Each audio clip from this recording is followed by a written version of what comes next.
वक्रतुंड महाकाय सूर्यकोटि समप्रभ निर्विघ्नं कुरु मे देव सर्वकार्येषु सर्वदा। वक्रतुंड महाकाय सूर्यकोटि समप्रभ निर्विघ्नं कुरु मे देव सर्वकार्येषु सर्वदा।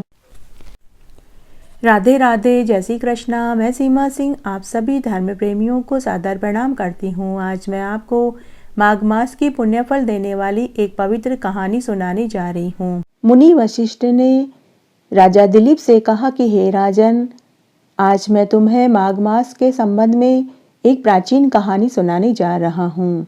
एक बार काशी नगरी में बुद्धि शर्मा नाम का एक ब्राह्मण रहता था। वह ब्रह्म कर्म से भ्रष्ट और सर्वदा दुष्ट कार्य किया करता था। लोगों से वह पैसे हड़प लेता था और वापस कभी नहीं चुकाता था। चोरी करना, झूठ बोलना, मदिरा पीना, जुआरी और पाखंडी लोगों के साथ रहना उसने शुरू कर दिया था। उसके माता पिता व भाई बंधुओं ने उसको समझाने का बहुत प्रयत्न किया, लेकिन उसने किसी की नहीं मानी। तब एक दिन उसके माता पिता व भाई बंधुओं ने उस बुद्धि शर्मा ब्राह्मण को घर से निकाल दिया। उसके पश्चात वह इधर उधर लोगों से मांग कर ही खाता था, या फिर कभी कभार वह चोरी चकारी भी कर लेता था। देव योग से एक बार जब मास का महीना आया, तब मास के महीने में वह काशी नगरी में पहुंच गया। वहां उसने लोगों को गंगा नदी के तट पर स्नान करते हुए और माघ मास का महात्म्य सुनते हुए देखा। वह भी वहां गंगा जी में स्नान करता और माघ मास का महात्म्य सुनता। वह लोगों की यात्रियों का सामान इधर उधर पकड़ाने में मदद करने लगा। बदले में वे यात्रीगण भक्तगण उस बुद्धि शर्मा को खाने का सामान दे देते थे, जिससे उसका जीवन यापन चलने लगा। वह बुद्धि शर्मा इस फिराक में था कि वह उन यात्रियों के आभूषण और वस्त्र चोरी कर लूंगा। वह रोज इसी विचार में रहता, लेकिन उसे आभूषण और वस्त्र चोरी करने का मौका नहीं मिलता। इस प्रकार से पूरा माघ का महीना बीत गया और उस दिन पूर्णमासी का दिन आ गया। उस दिन सभी लोगों ने उत्साहपूर्वक नदी में स्नान किया और माघ मास के महात्म्य को सुना, और उन्होंने व्रत का संपूर्ण करने के लिए ब्राह्मणों को भोजन आदि करवाया। बुद्धि शर्मा ब्राह्मण भी वहीं उनके साथ बैठकर पूजा करने लगा और वहीं पर महात्म्य भी सुनता रहा, लेकिन उसका पूरा ध्यान उन यात्री गणों और भक्तगणों के आभूषण, वस्त्र और रुपए चोरी करने में लगा रहता था। मुनि वशिष्ठ आगे राजा दिलीप से कहते हैं कि हे राजन, इस तरह उस बुद्धि शर्मा ब्राह्मण ने पूरा माघ का मास इसी तरह निकाल दिया। फिर एक दिन उसने एक बहुत बड़े सेठ के आभूषण, रुपए और बुद्धि शर्मा ब्राह्मण ने चोरी कर लिया। चोरी करके जब वह जाने लगा, तब ठोकर खाकर गिर गया। पीछे से लोगों ने उसे सामान चुराकर भागते हुए देखा तो वह भागने लगा। लोगों ने जब धनी सेठ का सामान चुराकर उसे भागते हुए देखा तो लोगों ने उसका पीछा किया, जिससे वह भागने लगा और ठोकर खाकर गिर गया। ठोकर खाते ही उसका सारा सामान उसके हाथ से छूट गया और उसी समय उसकी मृत्यु हो गई। लोगों ने पीछे से कहा कि यह चोर है, यह उस धनी सेठ का सामान चुराकर भाग रहा था। तब धनी सेठ उसके नजदीक आया और उसने उठाने की कोशिश करी, लेकिन लोगों ने उसे देखा कि वह मर चुका था। उसी समय वहां एक देव विमान आया।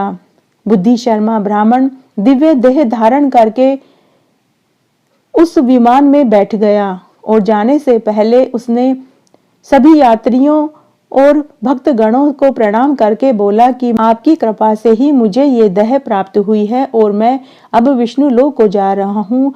मुझे आप सबको धन्यवाद देना है। तब सभी ने विस्मित होकर उससे पूछा कि हम सब ने ऐसा क्या करा। तब वह बुद्धि शर्मा ब्राह्मण बोला कि मैंने अपनी पूरी उम्र में कभी सच नहीं बोला। हमेशा मैंने झूठ बोला, चोरी चकारी करी, पाखंडी लोगों के साथ मैं रहा। मैं मदिरा पीता था, मांस खाता था और लोगों को ठगता था और मैं यहाँ पर भी चोरी की नीयत से ही आया था, लेकिन मैंने पूरा माघ मास में गंगा स्नान किया, माघ मास के महात्म्य को सुना और मैंने यहाँ आप सबके मुख से माघ मास के महात्म्य को सुना, जिस वजह से मुझे वैकुंठ लोक की प्राप्ति हुई है। तब सभी ने विस्मित होकर माघ मास के महात्म्य की प्रशंसा करी और उन पूर्ववासियों के मुख से माघ मास के महात्म्य को सुनकर श्रद्धाहीन होने पर भी वह वैकुंठ को जा रहा है, उनको सबको आश्चर्य हुआ। तब मुनि वशिष्ठ बोले कि हे राजन, यह मैंने तुम्हें विस्तार पूर्वक महात्म्य सुनाया। अभक्त व्यक्ति भी अगर इस महात्म्य को सुनाता है या श्रवण करता है तो उसके श्रेष्ठ भाग्य का तो कहना ही क्या। जो लोग मोहवश अपनी शक्ति के अनुसार माघ मास के महात्म्य को नहीं सुनते हैं वे दरिद्र होते हैं, रोग से युक्त होते हैं, इसमें कोई संशय नहीं है। जो मनुष्य माघ मास का श्रवण नहीं करते तथा भगवान वासुदेव का पूजन नहीं करते, दर्शन नहीं करते, वे गूंगे, बहरे और पंगु होते हैं। हे राजन, इसमें कोई संदेह नहीं है। यह श्रेष्ठ माघ मास का महात्म्य सुनकर राजा दिलीप बहुत खुश हुए और बारंबार महात्म्य को सुनने के लिए और कहने लगे। आज मैं आपको माघ मास के महात्म्य का 18वां अध्याय सुनाने जा रही हूँ। इस अध्याय में प्रयाग स्नान का फल और गंधर्व कन्याओं की वीर कथा का वर्णन आएगा। वशिष्ठ जी बोले कि मैंने दत्तात्रेय जी द्वारा कहा गया माघ स्नान तुमसे कहा। अब मैं माघ महीने के स्नान से उत्पन्न फल को, जो सब यज्ञों से उत्तम, सब प्रकार के दानों का श्रेष्ठ फल देने वाला, समस्त व्रत एवं तप के समान है, वह मैं तुमसे कहता हूँ। हे महाराज दिलीप, माघ स्नान से मनुष्य पवित्र हो, दोनों मात्र पितृकुल के पितरों का उद्धार कर स्वेच्छाचारी उत्तम सुंदर विमानों पर चढ़कर स्वर्ग को जाते हैं। जो माघ महीने में नदी में अरुणोदय में प्रातःकाल स्नान करते हैं वह स्वर्ग में जाते हैं। सदा के पापी दुराचारी कुमार्गी मनुष्य भी माघ महीने में हरि की पूजा करने से और पवित्र तीर्थों में स्नान करने से बड़े पाप से भी मुक्त हो जाते हैं। जो झूठ बोलने वाले, माता पिता को दुख देने वाले, बिना किसी आश्रम के कुल के धर्म का परित्याग करने वाले दंभी पाखंडी मनुष्य भी प्रयाग में माघ महीने में स्नान करने से सद्गति को प्राप्त होते हैं। संसार में किसी भी पुण्य तीर्थों में माघ महीने का स्नान मनुष्यों को अत्यंत कठिन है। इसमें स्नान करने से मनुष्य की ब्रह्मवेत्ताओं की गति प्राप्त होती है, इसमें कोई संदेह नहीं है। दत्तात्रेय जी कहते हैं कि हे राजन, माघ मास में तप, दान, जप करना तथा हरि भगवान की पूजा करने से अक्षय फल प्राप्त होता है। माघ मास में अन्न दान करने वाला मनुष्य स्वर्ग में अमृत पीता है। स्वर्ण दान करने वाला इंद्र के लोक को पाता है। जो मनुष्य माघ मास में दीपक, अग्नि और वस्त्र का दान करता है वह कांति युक्त होकर सूर्य लोक में वास करता है। यज्ञ, दान, स्वच्छ, उग्र तप, ब्रह्मचार्य धारण, उत्तम योग, सेवा करने से लोग इतने शुद्ध नहीं होते जितने कि माघ महीने में पवित्र तीर्थों में 3 दिन स्नान करने से हो जाते हैं। माघ मास में स्नान करके जो हरि भगवान की पूजा करते हैं वे स्वर्ग से लौटकर वापस पृथ्वी पर नहीं आते। माघ मास में स्नान करके जो हरि भगवान की पूजा करते हैं वे स्वर्ग से लौटकर पृथ्वी पर आकर चक्रवर्ती राजा बनते हैं तथा दिव्य स्वरूपवान, भाग्यवान, मधुर बोलने वाले, धर्मयुक्त, बड़े धनी और शत आयु वाले होते हैं। शरीर, वाणी, मन से जाने या बिना अनजाने में संपूर्ण पाप भी किसी उत्तम तीर्थ में माघ महीने में 3 दिन स्नान करने से ही नष्ट हो जाते हैं। जैसे अग्नि में काष्ठ जलकर राख हो जाती है, वैसे ही मनुष्य के पाप भी माघ महीने में पवित्र तीर्थों में स्नान करने से नष्ट हो जाते हैं। पापी मनुष्य जो अपने किए कर्म का फल भोग रहा हो, यदि वह भी माघ मास में स्नान कर ले तो उसके भी सारे पाप नष्ट हो जाते हैं। दत्तात्रेय जी आगे बोलते हैं कि हे राजन, यही कारण है कि गंधर्व कन्याएं भी शापवश हो पाप के फल भोगती हुई लोमेश ऋषि के उपदेश से माघ महीने में स्नान कर शाप से छूट गई। यह बड़े ही आश्चर्य की बात है। राजा दिलीप ने जब यह सुना तो गुरु वशिष्ठ के चरण कमलों में प्रणाम करके बड़ी श्रद्धा से विनीत पूर्वक बोले कि हे भगवान, कन्याओं को कहां से शाप मिला? वे कन्याएं किसकी थी? उनके क्या नाम थे? उनकी क्या उम्र थी? किस तरह लोमेश ऋषि के उपदेश से वे शाप मुक्त हुई? उन्होंने माघ महीने में कहां स्नान किया और उनकी संख्या कितनी थी? वशिष्ठ जी ने कहा कि हे उत्तम राजा, इस धर्म युक्त अद्भुत कथा को तुम ध्यान से सुनो। सुख संगीति नाम के गंधर्व की प्रमोदिनी नाम की कन्या थी। सुशील की कन्या सुशीला, स्वर वेदी की कन्या सुस्वरा और चंद्रकांत की कन्या सुतारा और सुप्रभ की कन्या चंद्रिका थी। हे राजन, ये सुंदर नाम इन अप्सराओं के थे। ये पांचों कन्याएं कुमारी और उम्र में समान ही थी। ये चंद्रमा की ज्योति के समान अत्यंत शोभायमान थी, जिनके दर्शन मात्र से ही काम उत्पन्न हो जाता है।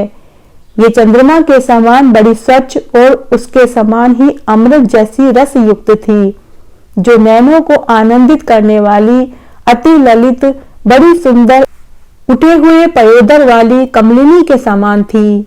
यौवन में नवीन लता के समान थी, स्वर्ण जैसी गौर वर्ण की तथा स्वर्ण की भांति प्रभा वाली और स्वर्ण के ही आभूषण धारण किए हुए थी। चंपाकली और स्वर्ण के समान सुनहरी वस्त्र धारण किए हुए रहती थी। स्वर भृंगी हाव भाव से मूर्छना, तान, गान, विनोद, बांसुरी, बीन बजाने में, मृदंगनाद में, नृत्य आदि कलाओं में निपुण थी। अपनी सुंदर क्रीड़ा से मोहित करती हुई माता पिता की लाडली ये कन्याएं कुबेर के वन में विचरण करती थी। कौस्तुक से एक बार ये पांचों मिलकर वैशाख के महीने में एक जंगल से दूसरे जंगल में मंदार के फूल तोड़ती हुई घूम रही थी। एक दिन गौरी की पूजा करने के लिए सुंदर जल वाले सरोवर पर गई। वहां सुंदर कमलों को देखकर उनमें से कुछ उत्तम कमलों को तोड़ा और फिर उज्जवल स्फटिक युक्त सरोवर में स्नान कर वस्त्र पहन मौन धारण किए हुए उस स्थान की सुनहरी बालू से उमा की मूर्ति बनाई। चंदन, कपूर, कुमकुम, सुंदर कमलों से उमा की मूर्ति का भक्ति से पूजन करके ये कन्याएं ताल देकर नृत्य करने लगी। जब ये कन्याएं अपने गांधार रसीले ऊंचे स्वर से रस बरसाती हुई गा रही थी और आनंदित हो नाचने में तल्लीन थी, उसी समय उत्तम तीर्थ अछोद में वेद निधि मुनि के पुत्र अग्निप ऋषि स्नान करने के लिए वहां आए। उनके शरीर से रूप और सौंदर्य चू रहा था। सुंदर मुख, कमल जैसे नेत्र, विशाल छाती, सुंदर लंबी भुजाएं, श्याम वर्ण, सिर पर सुंदर शिखा सहित एवं ब्रह्मचारी दंड रूपी धनुष लिए हुए दूसरे कामदेव के समान ही शोभायमान हो रहे थे। मृग चर्म ओढ़े हुए, सुंदर यज्ञोपवीत धारण किए हुए, कमर में सुवर्ण की सी गूंज की करधनी पहने हुए उस ब्राह्मण को वहां सरोवर तट पर आते हुए देखकर वे कन्याएं उस पर मुग्ध हो गई और वे आपस में कहने लगी कि यह हमारे नेत्रों का कौन अतिथि है। नृत्य और गान को त्याग करके वे सब उसको देखकर काम से वशीभूत हो गई। ये पांचों मोहित कन्या आपस में बोली कि देखो देखो, ऐसा कहकर उस उत्तम ब्राह्मण युवा के चित्त में काम क्रीड़ा उत्पन्न करने लगी और मन में विचार करने लगी कि यह कोई कामदेव है या फिर अश्विनी कुमार है या कोई गंधर्व, किन्नर या कोई सिद्ध पुरुष है या कोई ऋषि पुत्र है या कोई श्रेष्ठ मनुष्य है। यह चाहे कोई भी हो, ब्रह्मा ने इसको हमारे लिए ही बनाया है। गौरी ने हम कुमारियों के लिए यह श्रेष्ठ वर भेजा है। तब दत्तात्रेय जी बोले कि हे राजन, जिस समय ये पांचों कन्या आपस में एक दूसरे से ऐसा कहते हुए पुनः कहने लगी, यह तुमने वरा, ये मैंने वरा, जैसे तुमने वरा वैसे हमने वरा, हम तुम सब ने वरण कर लिया। इस प्रकार कन्याओं के वचन सुनकर दोपहर की क्रिया से निवृत्त हो उस ब्रह्मचारी ने मन में सोचा कि आज यहाँ तो बड़ी बाधा उपस्थित हो गई है। ब्रह्मा, विष्णु, महेश आदि देवता और बड़े बड़े सिद्ध मुनि तथा योग बल वाले ऋषि लोग भी स्त्रियों की लावण्यता पर मोहित हो गए। यह बड़ा आश्चर्य है। स्त्रियों के नेत्र रूपी तीक्ष्ण बाणों ने हाय किसका मन रूपी हरण नहीं भेदा।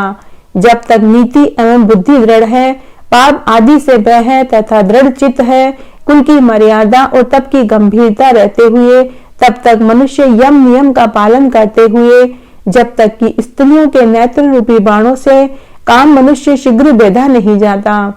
विलासी मनुष्य के मन को स्त्रियां अपनी सुंदर लीला एवं सौंदर्य से मोहित कर लेती हैं, परंतु ये तो मुझे भी मोहित कर लेगी, तब भला किन गुणों से मेरे धर्म की रक्षा हो पाएगी।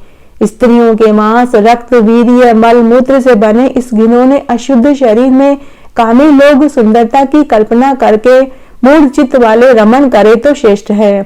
महात्माओं का कहना है कि स्त्रियों के पास रहना कष्टकारक है, अतः जब तक ये मेरे पास नहीं आती मैं घर चला जाता हूँ।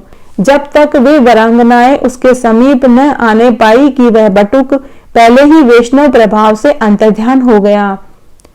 तब दत्तात्रेय जी ने कहा कि हे राजन, योग बल से ऋषि पुत्र के चले जाने पर ये कन्याएं ठगी सी रह गई और आतुर हो नेत्रों से शून्य दसों दिशाओं में देखने लगी और कहने लगी कि यह कोई जादूगर है या मायावी था जो हमारे देखते देखते ही विलीन हो गया।